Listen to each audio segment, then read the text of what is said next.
تماشوان انهجار لسر حلوستا انا كسا هر وها روشا قول روجابای کردستانی رودده حسن رمزی اندام کمیته آن اوندیا پارتیا دموکراتا کردستان سوریه پیدا کسه جقا مشلول گلمنا دم باش که حسن ج بن پیکرنین عفرینی از دست پی بکم نها لعفرینی اف بن پیکرنین گو روددن هلوستا انا کسا کل دیجیوان بن پیکرنان دست نشان دکن گلو اف یک باندورا وی چاول اپوزیسیون سوریه دبکو اف بن پیکرنم بین لواسکرن که حسن تو چاوا دنرخینه و دبینه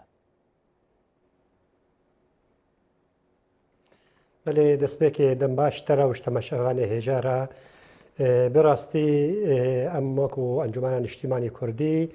دست بک در باسپونا واچا که هزین چقدر دفرین کردستان سوریه طیبتی العفرینی و سریکانی و گریسپی ما هلوستا خودیار کریا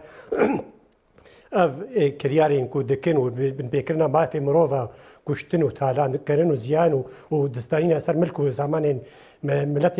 کرد العفرینی رو دفرین دی انوان نرازینا و هم شرمزار دکن و ما گلک جارا هول دا چه هلوستا خوام دیار کرد هر وها بلاین پیوردیدار را ما جوارا تکس کریا چه دیدار و دیتنه میکو بارا ده کرن متمو دایم توارا العفرینی اف بن پیکرن هاتی تکرن ما دیار کریا جوارا گوته تا کو سینورا کی جوا کسارا جوا هیزی چقدر وری دانین و به تایبتی به هماهنگی و به دولت ترکیه كي حسنها هن كوميتي ايكو هاتبونا دامزراندن هبون ببي مرجيجي انا كسبه قرياب وخباتين خدنا في اوبوزيسيوني ده قالوا حتى انها او كوميتي كاريبونا باندوركي بكن او كوميتي كاريبونا خبات وشالاكين خو بكن بكو بكاربن روشا عفريني بين روجافا اوبوزيوني جي وروجافا جيهاني بله ما وكو انجمن اجتماعی کردی دانوستاندن و دیتن ما به هماهنگی کردن لسر سروی اساسی سروی بنیاتی کو امکاربن کسین پنابر بوین و آواره بوین موافقرینن لسر ملک و سامانه و ولاتی وانا والدواره و هر وها مکومید بهدورا پیکانین داکو امچا و کاربن ری خوش بگن جوا کسان را وگرن مالی خوا و بتایبتی او بن پیکرین و تالان و کریارین کتین کرن جدسته هزین چقدر اواره توما کرن ورنا سزادان بشیوه کی دادوری و هر وها افتشتی کو ما کرین بهدورا کمیته ما بهدورا پیکانین مکاری و بهدورا و کمیته دست نشان بکن و او کسی کو چند هفولاتی کو وگرن و دفری خوشی او جهاد دست نشان کرن و مجوار گود دوی جیانا و کساجی واری گارانتی کرن کس دستریجی سروانه که و ایشین وانه کن لی بله روشا ادلبه چه بو هر وها جایحه کرونا کو ایرو هاتی افانا بونا ریگر کو امنی کاربن ایرو اف لیجان و اف کمیته کو ما پیکانین کاری خو بک بینن كاكي حسن كاكي حسن نها اف بن بيكرن كاكي حسن نها اف بن بيكرن هين بردوام دك جوهر عندنا ديموغرافيه لعفريني كوش صدي نوت نهي كرد بو نهاش صدي شيستو بين جيوي عربي يقولوا بجهبونا حجمارا وكردان لعفريني جهشتيا اش صدي سيو بينجا هروها جي حرمي هنا اقهداريان قودك هنتي قوتنكو افهزين چكدار زاروكن حجده سالي بچوكتر درفينن وان چكدار دكن وان جوان درباسي ليبيا كرنا هاتنا كشتن لويدري دوي بابتي دجحن اقهداري الباوة هنا كي حسن وهني تشاوا باندوري دناف اوبوزيوني ده بكن بوكو اف حستاكو انا كسور دقرا بجيه ببيلي سر عردي بله ام بردوامیش برکو ما وکو هفاله ماجد العفرین هنا الوادا فرين كو ايرو بندسته و هزین چکداردا براستی گلکی روشا و دوارا روشکی هستیارا دو بن مترسیه ده جبر روزانه اف کریارین کو تا دیار کرین بروزانه تین تومار کرین و ام لسروانه نرازینا ما جمعیه دیدار خوا و دیتن دیپلماسی به بدلاین پنوندیدار را بتایبتی چه فرانسا به چه امریکا به چه روس به و هروها دولت ترکی مجورا نرازیبونا خدای دیار کرن جبر مترسیه ما سرکا او گهارتنی دیموگرافیک و تینه کرن صبح ناو نیشانه وان دورین کردستانی ورنه گهارتن جبر ویا کیج نرازی بونا معایا لجستا جای مخابنی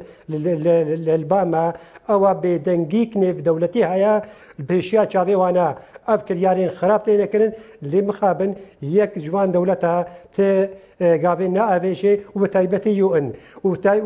دسری واد جیر جماعت سوری دیارا لفهاتنك و هفدنجيك نبروا تركاد هيا جبركود كارنتريا نونر خورا اليو داخوازا جواتك تايبات بكن جبوفا لسوا كرياري خراب وتنكرن بتايبتي بيغومان ام نرازينا ام هول ددن لبني روشا كيروم تيرا درباس بن زيدي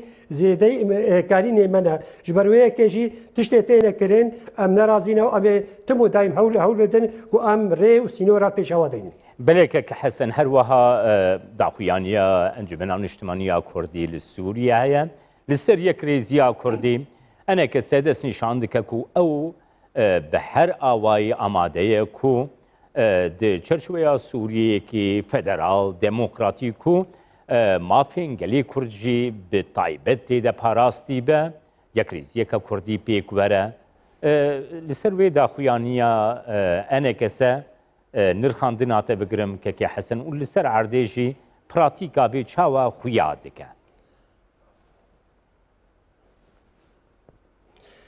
بيجو مان كريزا سوري بوا كريزا كنيف دولتي لغور بريارين جنيف دو بينجو چار و چارا سريك سياسي كريزا سوري را ولداني ديارا دمي بيش دا و كار اف دولتين زلهيز بتايبتي روس وامريكا وهن بهن وان هزين چقدار كنترول بكن وري خوش بكن جبو جارا سريك سياسي جبر ويكي الجمع ام قالكي جدينا وفاكتوري سركال باما اوا وام كاربن يكريزيا نعمالا كردي بكن ويك هلوستا خو ام بيك بينن جبرويا كيجي اف هولدان كو امريكا ايرو دكي ودولتين وك فرنسا ويكيتيا اوروبي ام جدينا دفاكارادا ومي هول بدن كو ام دروجي بيدا ام كاربن نعمالا كردي هلوستا كردي نرينا سياسي كردي ام بكن يك كي حسن أذكرهم يكي بيجم كو أنا كس د بيونديا خد برسايا كريزيا كردي ده لجل د با چرچويا د سبيشخريا أمريكا وفرنسا وبلاطين دنين أوروبا دجي كو جدي تبدجرة ودفيا كده أنا كس خدي حلوستك كردستاني برجونديا كا